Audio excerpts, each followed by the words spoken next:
Hey everybody, welcome back to the channel.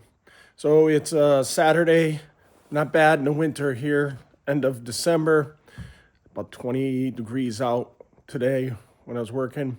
So just want to give an update to another project working on, always projects, always projects.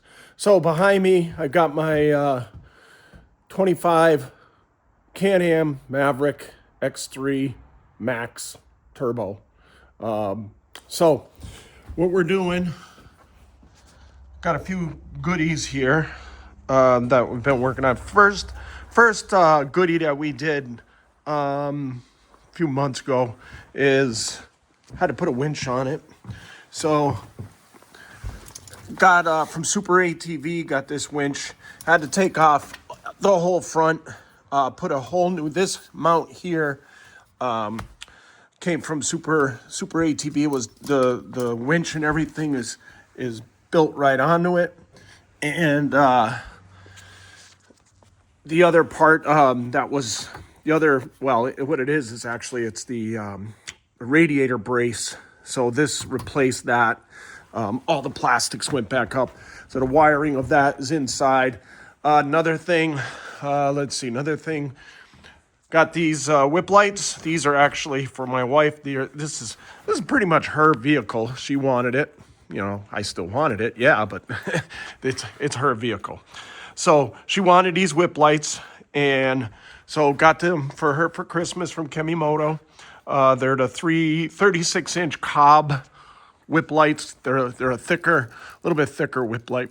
Came with the flags and everything you need. I got these roll bar mounts, and those are from Kemimoto. These are nice because you just pull up on these like this, and they'll come right off, and then just right back on.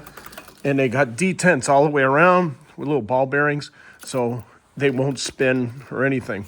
You just undo this. So if you want to trailer it or put a cover on it, I could just take them down and lay them down. I don't even have to unwire. I could just do this and lay them right down, put the cover on. So again, those are from Kemimoto. Let's see, let's get this thing back and where it's gonna go. All right, got that. Ended up getting this, what is it? EW mounting plate for the packouts, the Milwaukee packouts. This is great because Milwaukee's system is awesome. All these, they just clip and you pull them out, and then it's got the mounting plate on it, and then they just go right back on. Like this one here, we got first aid. This one here, I have extra parts. In here, have a small air compressor, tools, hand wipes for working on stuff, maybe a couple of extra let's see, what the heck, ratchet straps, a toe strap also in there, an extra, well, a bunch of stuff in there. Toilet paper, we got toilet paper in there. So, moving along, another thing is we added were the dual fire extinguishers, and these are nice because if you can see this mount here, all you do is you pull that, and then it's hard to do with one hand, but then it just comes off. See? And then when you go to put it on, it just clips on, right, like that, and then you pull this, slide it back on, and it's good. Those are cool. So as you can see, I'm missing some seats.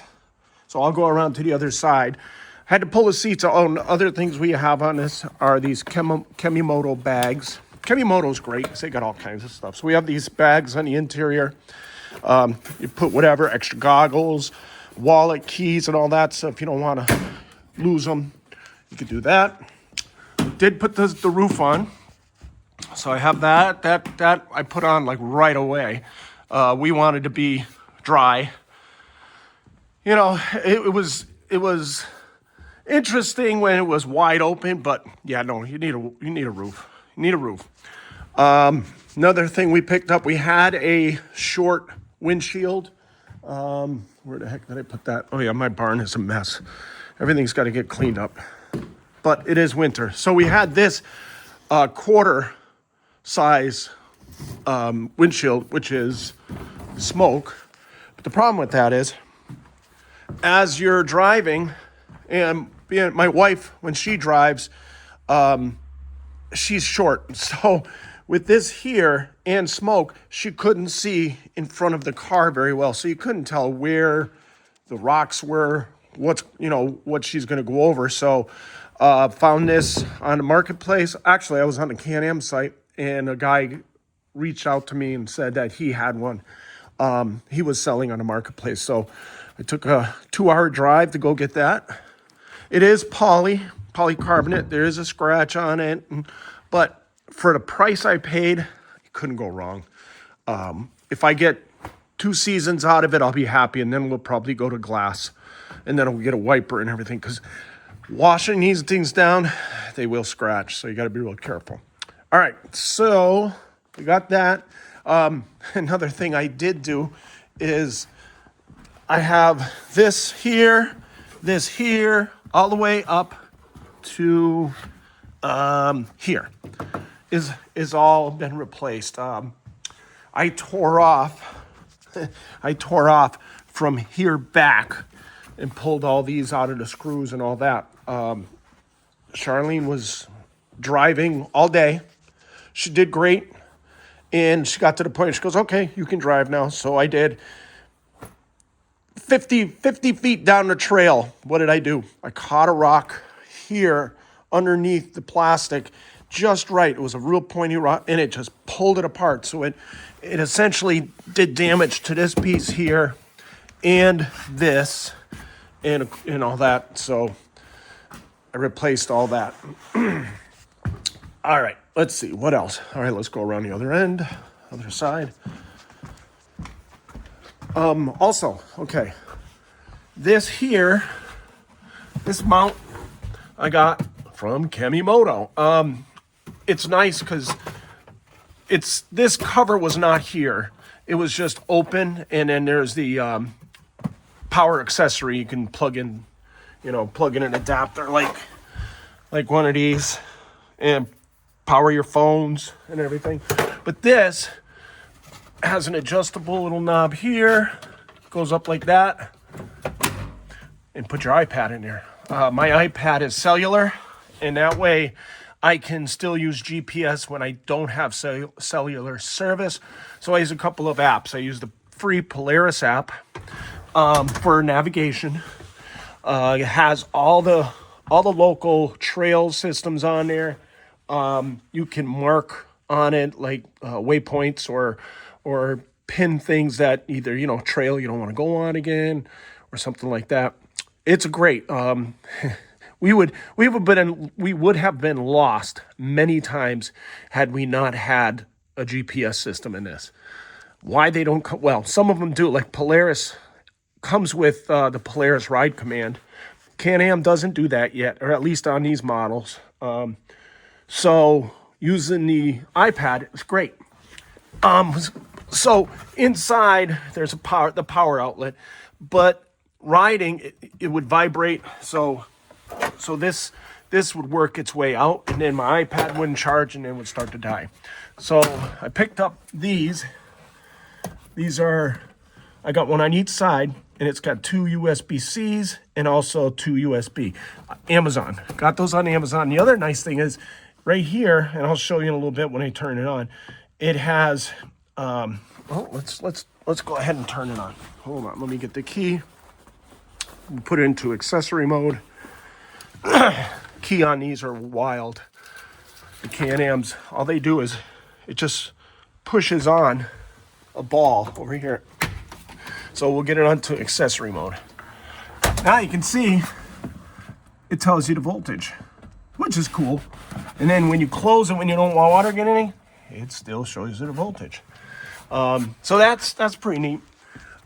The lights on here are decent, but we're gonna end up getting more lights depending if we start doing some night riding, or even just when it starts getting dark. Okay, the other thing is, and I'll show you why, it's the lights, the whip lights. So I have a switch. I mounted a switch in here. And also there is a winch switch over here, by the way. Had to mount that. With the winch, I have a remote. I could be outside of the vehicle if I'm alone or something. I could start pulling it in or out. But you can also do it from in the vehicle. So that's cool. So this switch here goes to the LED lights, the whip lights. So I'm going to put it on and then watch. So right now I've been playing around with the different modes, and you'll see they'll change. They do all kinds of things, which is really cool. So it comes with a remote in a plastic bag.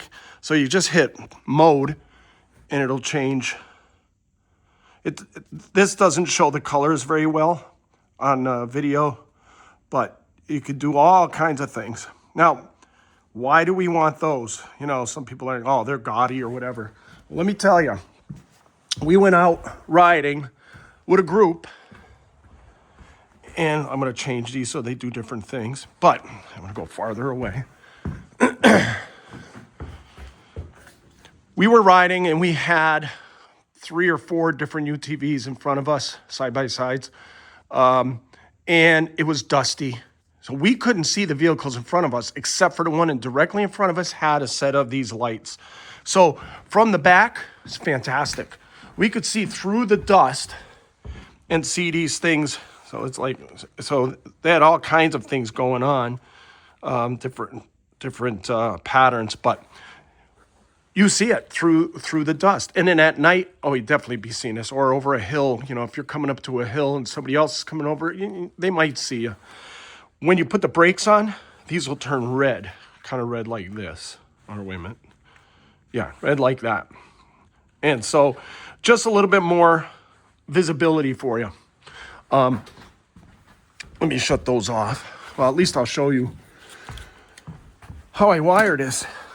And so with the switch, it comes all back on the inside, along also with the, I don't know if I can get this thing open. In there's wires. You can't really see. Let me see. Where's my light?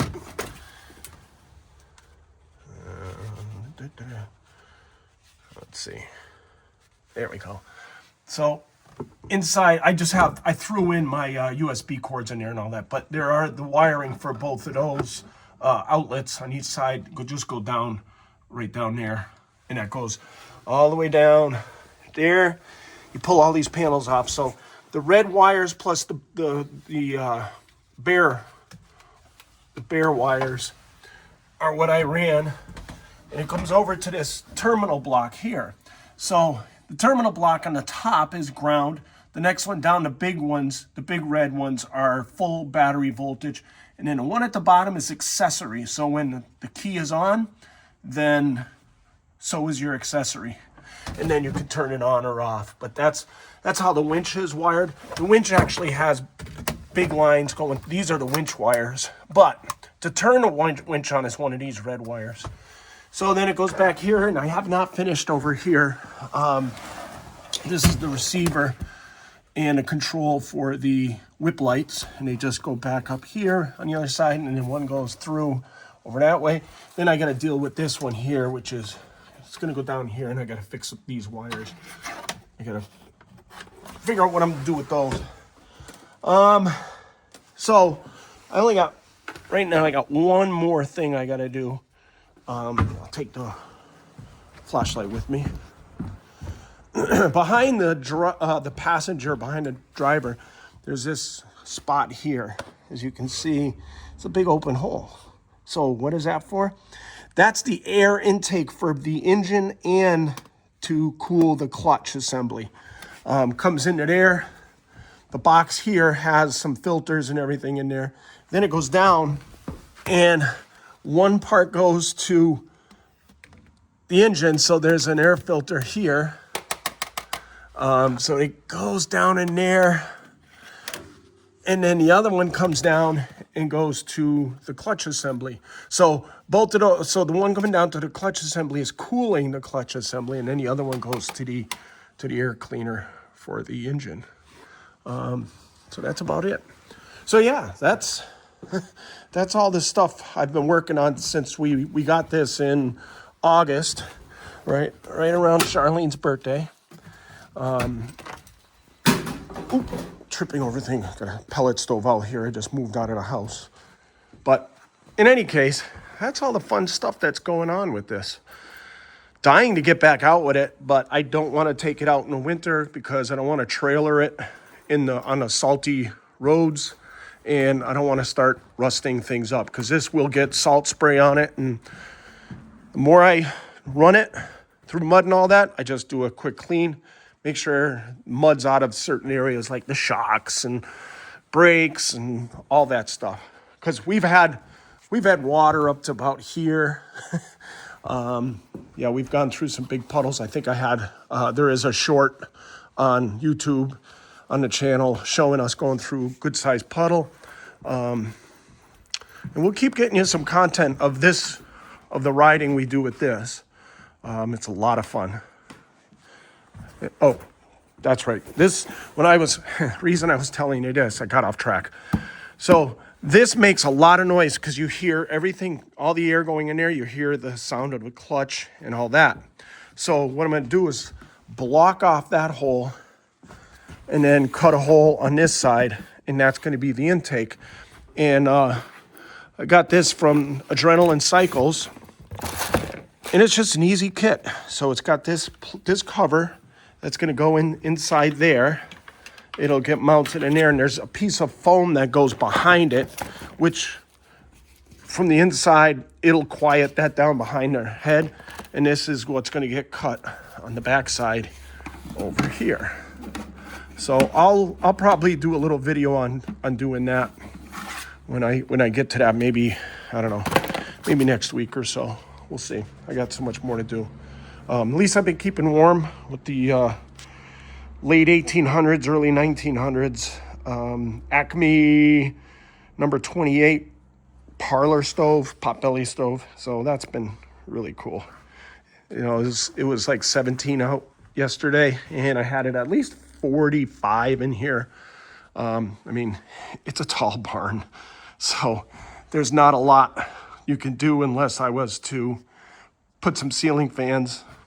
Not going to do that. Maybe one, but at least I'm out of the weather and everything, and well, that'll help. So, all right, everybody, thanks for watching. Oh, sorry, that got cut off when I tried to turn the camera around.